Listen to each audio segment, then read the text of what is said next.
I know you've had a very busy day. We're going to talk about NAFTA in a bit, but I want to talk about the big news at home in Toronto with this court win for the government. Do you feel vindicated? Actually, we do. We do, and I'm happy that we can move forward and get transit built and get infrastructure and housing built. But I was impressed about the Court of Appeal, what they said. They said exactly what we're saying, but they used a much stronger language, and I even brought it because I thought you might ask me. And sure, yeah. So, so the Court of Appeal concluded, quote, that there is a strong likelihood that the application judge erred in law and that the Attorney General's appeal to this court will succeed.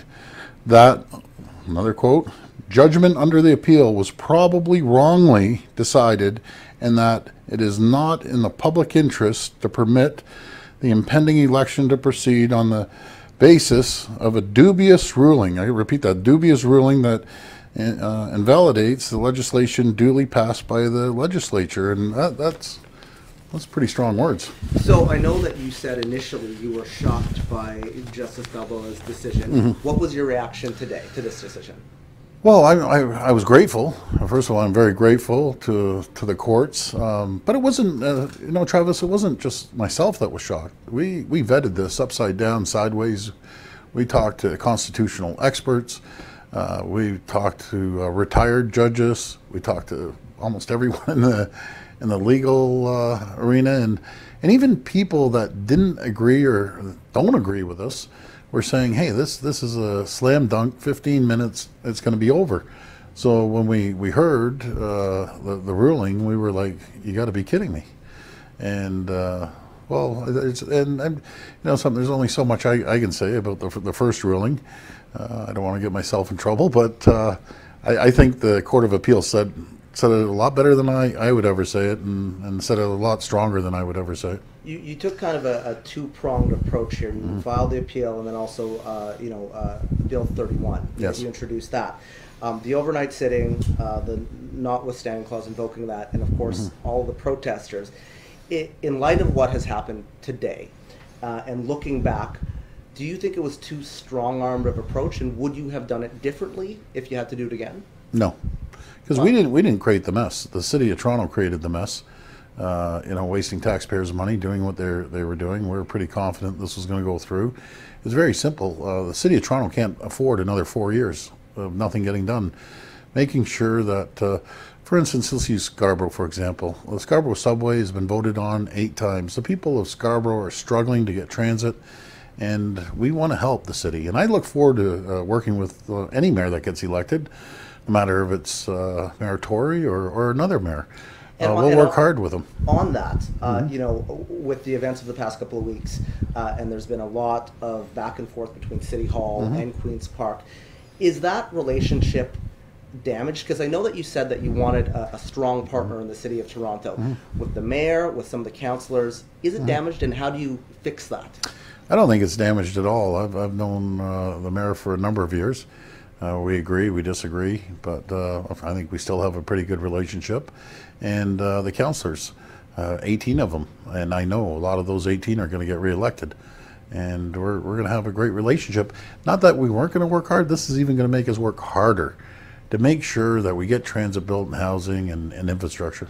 What happens if the clerk at City of Toronto throws up her hands and says, I can't run the election for October 22nd. Would Elections Ontario step in? What would happen? And do you think that would happen? No, I don't think so. I have a great deal of respect for Yuli. I worked with her for 4 years. We put a lot of resources into the city, and she acknowledged that, and we appreciate it. And anything that the clerk needs, we're going to be there to support her.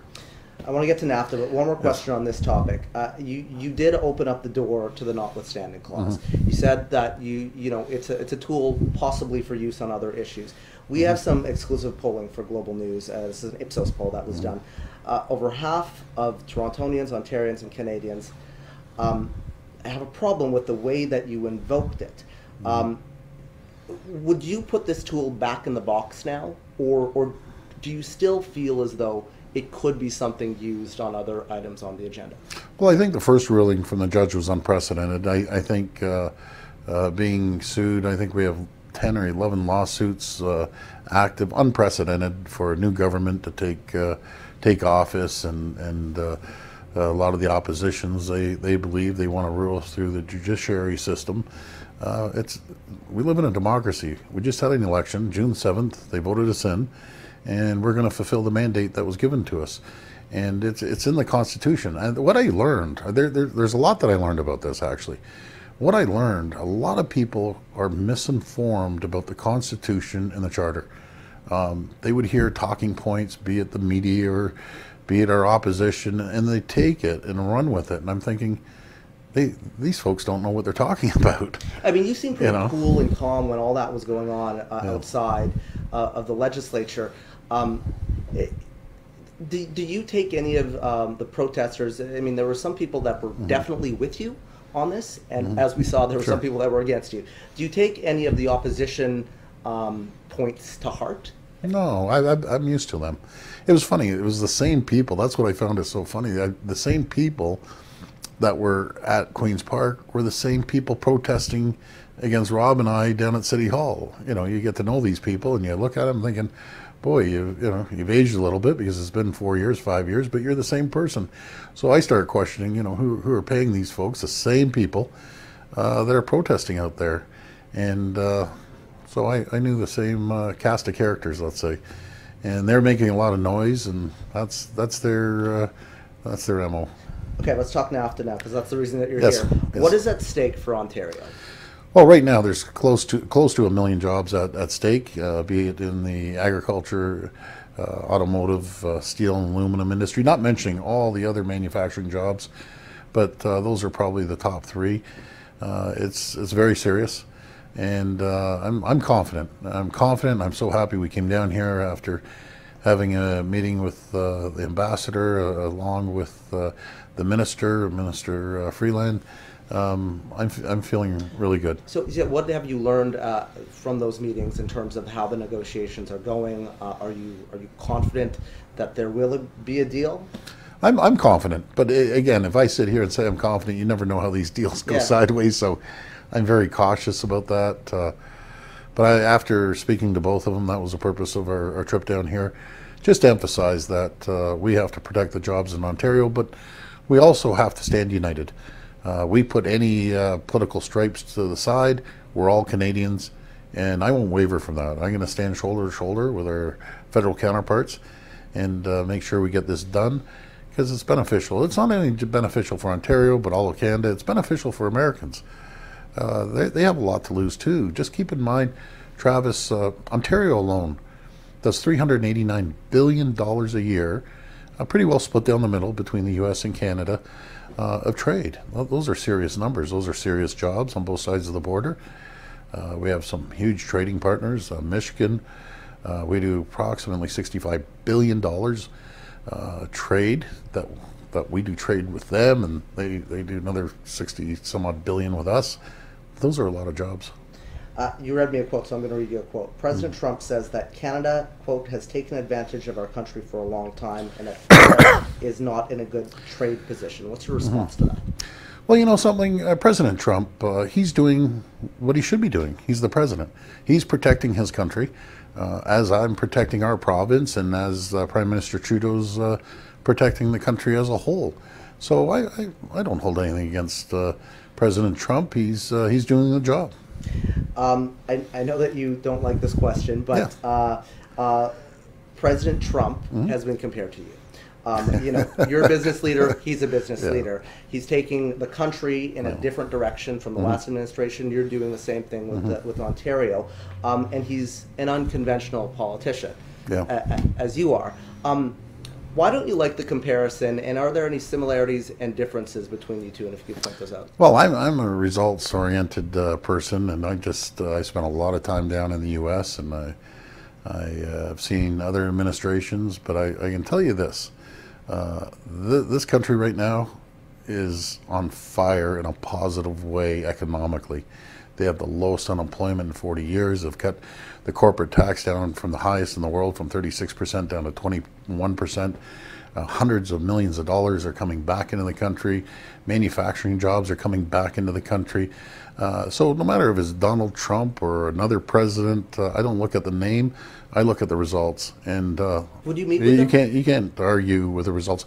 I wouldn't meet with them before this deal. I'll tell you that. But I mean, if you ever, yeah, sure. If you'd ever ask after this deal, sure, I'd go say hello, just like I would with any president. If President Obama ever wanted to meet, I'd meet with President Obama. I'd meet with President Bush. What would you tell Trump on this particular file? We have two of the greatest countries in the world. We have the best relationship of two countries. We're just knit together like this, and we're allies. We're close allies, and we need to work together because the problem isn't concerned with us. I think the United States has more concerns on trade issues with countries like China. They're concerned about, but we're like family. There's so many Americans that live in Canada and so many Canadians that live in the U.S. and trade is critical. Security is absolutely critical too, and we work hand in hand with the U.S. government. I have to tell you, I absolutely love the United States of America. We want fair and free trade with the United States. Doing a good job? You know something, everyone has their ups and downs. If you're talking economics, yeah, I would say absolutely he's done a great job, and I'm just looking at the figures. And you can't argue about a 40-year low in unemployment, and it's 4.1, 4.2%. It's considered zero unemployment. The toughest thing right now in the United States is finding people to fill the jobs. Yeah. They have more jobs than they have people filling them. So I respect the office of the president. I respect President Trump, and we look forward to doing some great business with the United States.